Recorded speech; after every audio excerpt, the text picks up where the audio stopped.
Have you ever heard of a crime that begins with blackmail and ends in blood? A man who planned a clean crime, but ended up committing an unforgivable murder. What you're about to hear is a true story that happened in the heart of Germany, one that destroyed an entire family. Warning, this is a real and tragic case. Before we begin, hit subscribe because darker stories are yet to come. Frankfurt, Germany, 1983.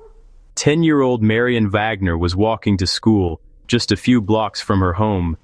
But that morning, she never arrived. She vanished in broad daylight without a trace. Police launched one of the largest search operations in the region's history. Hours later, her parents received a chilling phone call, a man with a cold voice claiming he had Marion, demanding a large ransom for her release. But behind that voice wasn't a hardened criminal.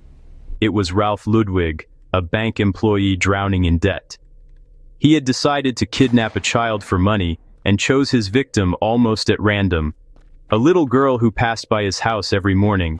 Ralph prepared everything. He even built a small room in his basement as the holding place. But when Marion began crying and screaming in terror, he panicked, and in a moment of fear, he strangled her to death. Despite killing her, Ralph still called the family pretending she was alive, trying to get the ransom. But police were already tracing every move. Days later, he was arrested and confessed immediately. The case shocked all of Germany, not just because of the brutal death of a child, but because the killer wasn't a monster from the streets. He was a man living an ordinary life among them.